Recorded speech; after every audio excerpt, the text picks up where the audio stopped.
और आपकी उपस्थिति को नमन करता हूं। 15-20 लोगों ने ताली बजाई है, रहने दो, आप बजाइए। ये भाई साहब बता दिक्कत क्या है, ये मेरे को शुरू में इन्होंने ये खड़ा कर दिया, तू हर रोज बड़ा बनता अपने आप को हीरो, आज तेरी लुगाई आई है, आज पढ़ के दिखा तू क्या पढ़ेगा। और भाई साहब मैं इतना टेंशन में हूं, मैं इतना सच बता रहा हूं, आज मेरी इज्जत तुम्हारे हाथ में है। अरे इसका ईको कम कर दे, लुगाई आई हुई है, इतनी ऊंची बोलूंगा मेरी ऐसी तैसी हो जाएगी। कम से कम वॉल्यूम कर दे जिसमें उसके तक आवाज ही ना पहुंचे। हाँ, परसों मेरा कल पवार जी के साथ कार्यक्रम मेरठ में, सुबह पूछने लगी कैसा हुआ, मैं धुआं कर दिया, कमाल कर दिया। एक हफ्ते पहले मेरा कार्यक्रम, बोली क्या करा, मैं पंडाल उठा दिया तालियों से। तो इसने कहा यार ये रोज जब भी आता है इनको पंडाल उठा दिया, धुआं मचा दिया, धुआं काट दिया, आज मैं देखती हूं ये क्या करता है। तो भाई साहब गौ माता का कार्यक्रम है, इस गऊ की काली गऊ हूं मैं तुम्हारी, ये सफेद गऊ है, मैं काली गऊ हूं, मेरी लाज रख लेना, हाथ खड़े करके ताली बजा दो एक बार जरा। ये बैठी सबसे आगे, ये कोई चिंता नहीं, कोई चिंता नहीं है। आपको तो तीनों को मैं वैसे भी प्रणाम करता हूं, तीनों मेरे को ऐसे लग रहे हो जैसे 70 सीट थी ना दिल्ली में, 67 केजरीवाल ले गया था। भाजपा की कितनी आई थी? 3, वो ऐसे ही बैठे रहते हैं। दोस्तों हंसना हंसाना आदत है मेरी, अपना बनाना आदत है मेरी। ये केजरीवाल साहब, अच्छा ये तीनों बैठे हैं, इकट्ठे ही बैठे हैं। अच्छा पुलिस जी भी आई हुई है, नमस्ते सर। बहुत डर लगता है मेरे को पुलिस वालों से, बचपन से ही डरता हूं मैं भाई साहब, पता नहीं है मेरे दो ही चीजों से डरता हूं मैं, एक कोने पे पुलिस बैठी है, दूसरी पे लुगाई बैठी है। मेरा हालत देख लो भाई साहब, मैं दो ही, आज तक और किसी से नहीं डरा, या भगवान से डरता हूं। वो सच बता रहा हूं मैं, वो एक है ना नेताजी की पत्नी का हीरो का हार चोरी हो गया। अब नेताजी ने क्या करा, थाने में फोन करा एसएचओ साहब को, एसएचओ साहब मेरी पत्नी का हीरो का हार चोरी हो गया, आधे घंटे में ढूंढ के बता देना। अब एसएचओ साहब ने चारों तरफ तैफी कर दी पूरी, अपना वो जो तसल्ली करनी थी बिठा दी सारी, आधे घंटे तक वो देखते रहे। लेकिन उससे पहले ही 15 मिनट में नेताजी का फोन वापस एसएचओ साहब के पास चला गया। एसएचओ साहब आप बिल्कुल परेशान मत होना, वो हार पत्नी का घर पे ही मिल गया।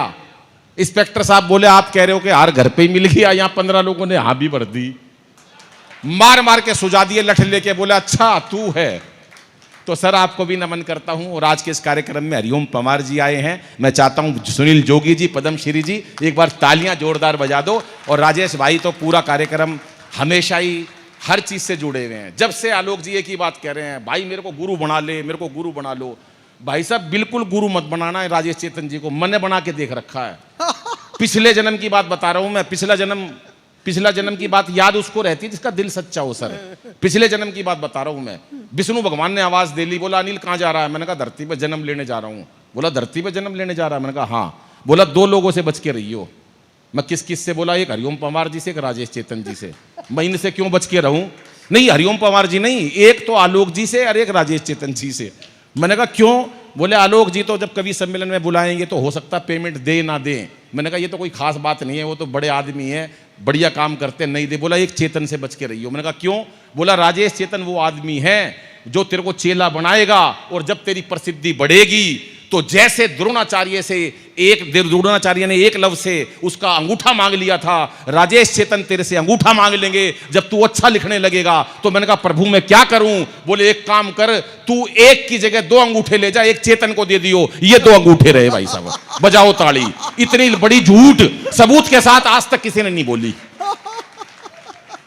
इतनी बड़ी झूठ नहीं बोली सबूत के साथ। सुनिएगा साहब, कि सत्ता को संभालते ही मोदी ने ऐलान किया कि खुद नहीं खाऊं। ये महिलाएं बैठी हैं, प्रणाम करता हूं मैं सबको, इतना शांति से सुन रही हो। हमारे हरियाणा की लुगाई इतनी देर चुप नहीं बैठ सकती भाई साहब, वो कितना चुप बैठा लो भाई साहब। वो एक हेलीकॉप्टर चलाना सीख लिया है कि नहीं? घर वाले बोले यार तूने हेलीकॉप्टर चलाना सीख लिया, एक बार हमको भी सैर करवा दे। बोले यार तुम शोर बहुत मचाती हो। बोला नहीं मचाएंगे, पूरा परिवार हेलीकॉप्टर में शर्त पे बिठा लिया, कोई शोर नहीं मचाएगा। हेलीकॉप्टर काफी ऊंचाइयों तक उड़ा के ले गया, पूरे परिवार को बिठा के, कोई नहीं बोला, मना कर रखी थी अगले ने बोलने को। पीछे मुड़ के देखा सारे नाराज हुए पड़े। अरे बोला कोई कुछ तो बोलो, कोई नहीं बोला। उसने अपनी माँ से कहा माँ तू ही कुछ बोल। माँ बोली बेटा मैं अब क्या बोलूं, मैं जब भी नहीं बोली जब तेरा बाप नीचे गिर गया था। कर लो बात, किस किस करोगे? तो टेंशन नहीं रखनी है भाई साहब, हर बात की टेंशन है भाई साहब। क्या दिन नहीं देखी हमने कोरोना के अंदर, वो टेंशन देखी। घटा थोड़ी आवाज है, हाँ खाली नहीं बैठने दूंगा मैं। हाँ मोदी जी ने कही खाली किसी को नहीं बैठना। तो आज इतनी टेंशन हो गई है सर, महाजन सर बैठे हुए हैं, प्रणाम करता हूं, मेरा आप ध्यान गया सर।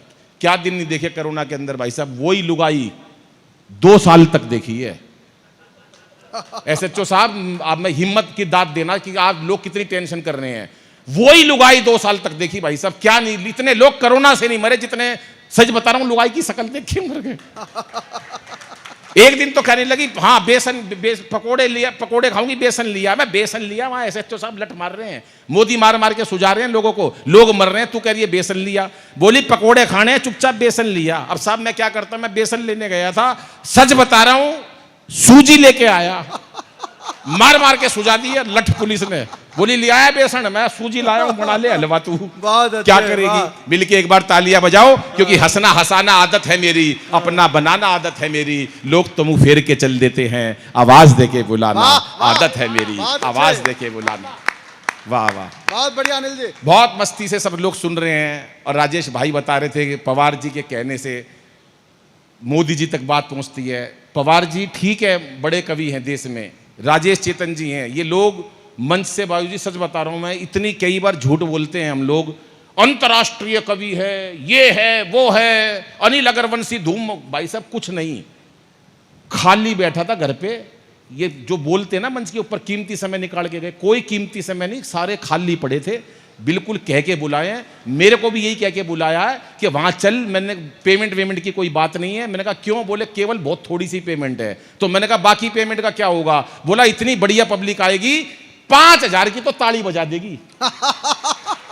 फिर मैंने देखा कौन कौन, मैं लुगाई भी बजाएंगी। बोला नहीं 2,000 की बजाएंगी बस वो। तो एक बार देखा 2,000 की ताली बजा के बताना जरा।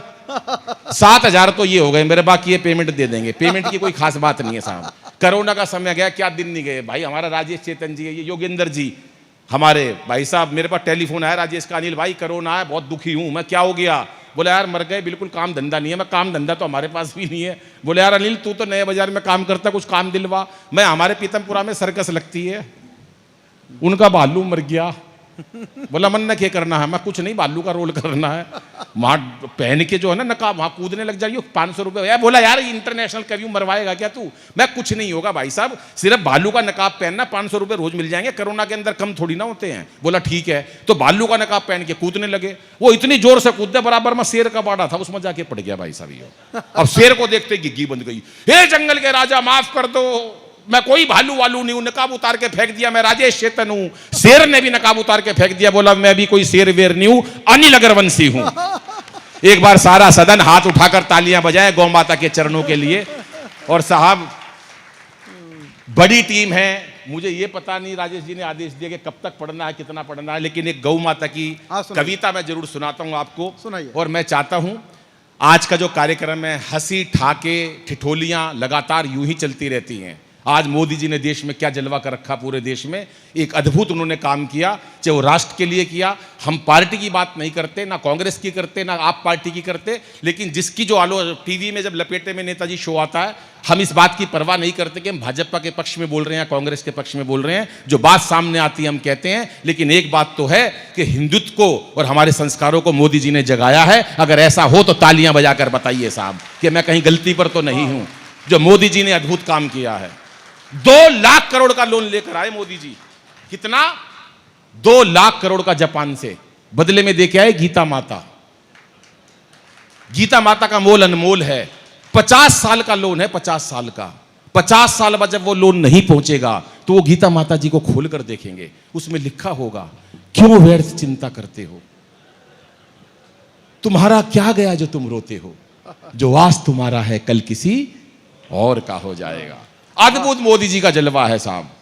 एक गौ माता की कविता पहले पढ़ता हूं साहब, उसके बाद जैसा राजेश जी का आदेश होगा सुनिएगा। एक कवि सम्मेलन लगभग कई वर्ष पहले यहाँ एनएसपी पे हुआ था, और वो पूरा कवि सम्मेलन गौ माता को समर्पित था। पूरे देश से लोग आए थे। और आज हमारे सिंगल साहब ने पूरे राजस्थान, पूरे यूपी, हरियाणा, पंजाब में जो अलख जगाई है, 1.5 लाख गौओं का एकत्रित होना और उनकी सेवा करना। दोस्तों मुझे तो ये समझ में नहीं आता कि हमारे देश में हिंदू मुसलमान की राजनीति क्यों होती है, क्योंकि हमारे उन भाइयों को ये समझना चाहिए कि जिनके पुरखों ने गौ माता का दूध पिया है, जिसको जिसको पीकर वो बड़े हुए हैं। अगर कहीं ध्यान देंगे तो वो इन्हीं की संतानें हैं। लेकिन हमारे देश में शायद कहीं ना कहीं ये बातें नजर आती हैं कि सारा हम क्यों ऐसा कर रहे हैं। दोस्तों, पुरखे हमारे वही हैं। हमारे को इस बात पर कभी भी लड़ना झगड़ना बहस नहीं करनी चाहिए। दो पंक्तियां मैं उनके लिए भी कहता हूं कि जब हिंदू के साथ मुसलमान हंसता है, मुझे लगता है सारा हिंदुस्तान हंसता है, क्योंकि ये सारी संतान तो हमारी गौ माता की है। क्योंकि गौ माता कृष्ण जी के टाइम से थी साहब, जब से गौ माता का दूध पी रहे हैं। और जब हम उनका दूध पी रहे हैं तो जरूरी है कि वो हिंदू की भी माँ है, वो मुसलमान की भी माँ है, वो सिख की भी माँ है, वो ईसाई की भी माँ है। लेकिन अब जब से ऐसे लोग खड़े हुए हैं, मोदी जी आए हैं, तो कहीं ना कहीं गौ माता के प्रति अलग जगी है। कहीं चारे की व्यवस्था है, कहीं गौ माता के इलाज की व्यवस्था है। 2-3 मुक्तक पढ़कर अपना स्थान लेता हूं। राजेश भाई सुनाता हूं, सुनिएगा। सुशील भाई भी हमारे बीच में, उनका भी स्वागत करता हूं, सुनिएगा साहब। कि एक गंगा है मां अपनी, मां धरती मां भवानी है। वाह वाह, बहुत हल्का सा ई को डालना और बीच में कुछ नहीं करना, बहुत हल्का सा भैया। सुनिएगा, ये दर्द की कविता है। दोस्तों, मेरा मन रहता है कि जिस मंच पर जाएं और जैसा माहौल हो, सर समर्पित करता हूं और माता जी बैठी हैं उनको समर्पित करता हूं। आपने बताया माता जी आई हुई है। रोशन कंसल जी, आप भी आगे आके बैठ जाइएगा। हमारे उस क्षेत्र के, उत्तरी क्षेत्र के वो भाजपा के जिला अध्यक्ष भी रहे हैं, हमारे राष्ट्रीय कवि संगम के राष्ट्रीय मंत्री भी हैं, वो अपना स्थान बनाए। आदरणीय जगदीश मित्तल जी भी हमारे बीच में हैं, राष्ट्रीय कवि संगम के वो अध्यक्ष भी हैं और इसके अतिरिक्त अनेक संस्थाओं से जुड़े हुए हैं और हमारे राष्ट्रवादी विचारधारा के वो सशक्त हस्ताक्षर हैं। चाहे वो गौ माता की बात हो, चाहे वो तिरंगे की बात हो, चाहे वो देश की बात है। आप स्थान बनाएंगे तो उसके बाद मैं अपनी कविता प्रारंभ करूंगा। सुनिएगा साहब, बैठिएगा लोग जी, सुनिएगा। बचपन में आपने देखा होगा, हमारे माँ बाप ने एक संस्कार दिए और एक बात सिखाई कि दोस्तों माँ क्या होती है। एक वो माँ जिसने पैदा किया, एक वो माँ गंगा मैया। हम जाते थे बचपन में गंगा मैया, हमारे पिताजी को बड़ा रहता था गंगा मैया का स्नान करने को, हर महीने बस जाती थी। तो गंगा मैया को तो बचपन से एक मन में बात बैठी हुई है कि माँ कितनी है। माँ की कोई संख्या नहीं है। जहां पर श्रद्धा और वात्सल्य का रूप देखा वहां माँ होती है। लेकिन माँ गंगा, उसके अलावा हमारे जन्म देने वाली माँ, हमारी माँ भवानी नवरात्रों में पूजा करते हैं। लेकिन उसके बाद एक गौ माता और एक हमारी ये भारत माता, मुख्य रूप से हम इन माँओं की पूजा करते हैं जिनकी वजह से हमारा जीवन चलता है। एक छोटी सी कविता आदरणीय जगदीश मित्तल जी, आपने शायद ही मेरे मुंह से कविता 15 वर्षों में नहीं सुनी होगी, समर्पित करता हूं। आपने भी किसी ने नहीं सुनी होगी, सुनिएगा साहब। पढ़िएगा। कि एक गंगा है माँ अपनी, माँ धरती माँ भवानी है। एक माता जन्म देती मिली ये जिंदगानी है। वाह वाह। एक गौ माँ को हम भूले भूलिए हो रही हमसे, नहीं एहसास ये हमको उसकी आंखों में पानी है। क्या बात, वाह। नहीं एहसास ये हमको उसकी आंखों में पानी है। नहीं सुनता कोई पीड़ा वो मैया रो रही देखो। नहीं सुनता कोई पीड़ा वो मैया रो रही देखो।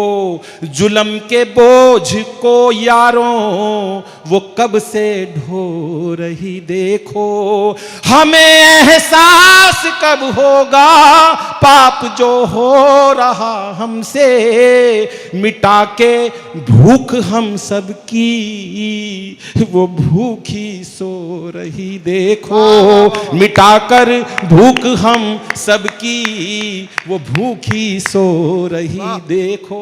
दोस्तों, जब तक ये जज्बा हमारे भीतर नहीं जगेगा ना, हम गौ माता के प्रति जागेंगे नहीं, प्रेरित नहीं होंगे। हमारे आलोक सिंगल जी जैसे कितने लोग हैं, सड़कों पर गौ माता घूमती है, लोग अपमान भी करते हैं, भूखी रहती है, कूड़े में मुंह डालती है, लोग थैली में चारा डाल देते हैं, थैली खा जाती है, बीमार गौएं घूमती हैं। इस कार्यक्रम का उद्देश्य यही है। हम हंसी ठाके बहुत देर कर सकते हैं, 1 घंटा आपको हंसा भी सकते हैं, लेकिन सही बात यह है कि कवियों के मंच से आपको देशभक्ति की भावना भी पहुंचे और मैया की बात भी पहुंचे कि हम भारत माता के लिए क्या कर सकते हैं, हम गौ माता के लिए क्या कर सकते हैं। सुनिए सर, कि कोई दुत्कारता उसको, कहीं कोई मारता उसको। पहली रोटी गऊ की निकलती थी, गांव में जन्म हुआ मेरा, यहां पर भी जब रहते थे पहली रोटी गऊ की निकलती थी। उसके बाद जो नई पीढ़ी आने लगी उन्हें पता ही नहीं, उनको अपनी रोटी नहीं मिलती, गऊ को कहां से देंगे, ऑफिस में जल्दी इतनी होती है उनको जाने की।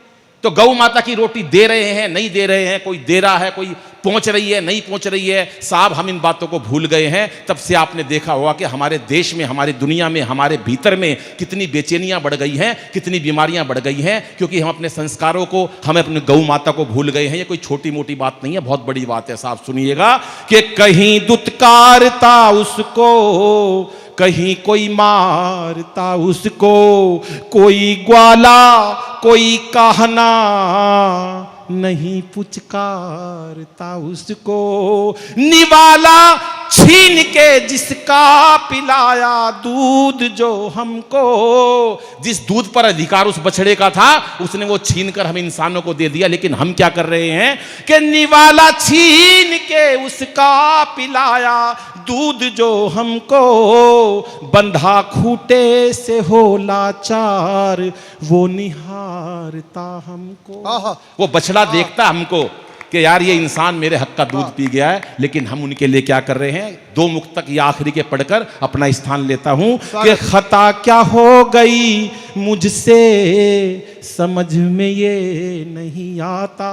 उस गौ माता ने कल्पना भी करी कि वो लोग कृष्ण भगवान मुझे इतना मानते थे, जो मानव कृष्ण भगवान की पूजा करते हैं वो मुझे इतना मानते थे, लेकिन आज की पीढ़ी को क्या हो गया है जो मुझे इस प्रकार से मेरा व्यवहार है। तो उसने कल्पना करी, जब कोई आदमी आपको इग्नोर करता है तो आपका मन करता है यार मैंने ऐसा क्या किया, इसने ना नमस्ते करी, ना मेरे को भोजन के लिए पूछा, ना आतिथ्य भाव दिया। तो मन में विचार आता है कि ऐसी मैंने क्या भूल कर दी। तो वो माँ गाय क्या सोच रही है, सर सुनिएगा कि खता क्या हो गई मुझसे समझ में ये नहीं आता, कि चूल्हे पर बनी रोटी भला कोई क्यों नहीं लाता। मेरी फितरत है चुप रहना, तुम भी खामोश बैठे हो, लगाता टैक्स चारे पर कोई चारा मेरा खाता, लगाता टैक्स चारे पर कोई चारा मेरा खाता। और अंतिम एक बात कहकर अपना स्थान लेता हूं कि साहब आज सिंगल साहब बैठे हैं, आदरणीय हरिओम पवार जी, जगदीश मित्तल जी, तमाम लोग महाराज जी बैठे हैं। एक बात मैं अपनी तरफ से कहना चाहता हूं कि जुल्म अब और ना होगा, आज सौगंध उठाते हैं। आजादी की लड़ाई लड़ी 5-5 लोगों ने शुरू करी थी, गांधी जी के साथ करोड़ों लोग मिल गए थे।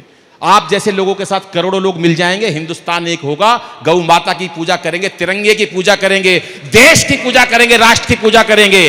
दोस्तों ये संकल्प यहीं से शुरू होगा, क्योंकि यहां जो लोग बैठे हैं वो संस्कारी लोग बैठे हैं, वो परिवार को प्यार करते हैं, वो देश को प्यार करते हैं, वो राष्ट्र को प्यार करते हैं, वो गौ माता को प्यार करते हैं। अंतिम 4 पंक्तियां पढ़ूं और तालियों द्वारा उठाना, समर्थन देना, अपना प्यार देना। सुनिएगा दोस्तों कि जुल्म अब और ना होगा, आज सौगंध उठाते हैं, नहीं बख्शेंगे उन दुष्टों को जो गौ मां को सताते हैं, नहीं बख्शेंगे दुष्टों को जो गौ मां को सताते हैं। उठाकर हाथ ये कह दो फर्ज अपना निभाना है। अभी हाथ उठे नहीं है साहब, उठाकर हाथ ये कह दो फर्ज अपना निभाना है। गीत जब ऐसे गाता हूँ अश्क आंखों से आते हैं, गीत जब ऐसे गाता हूँ अश्क आंखों से आते हैं। कोई सुनता नहीं पीड़ा क्यों माँ को हम सताते हैं। गौ माता की, भारत माता की नमस्कार, जय हिंद दोस्तों।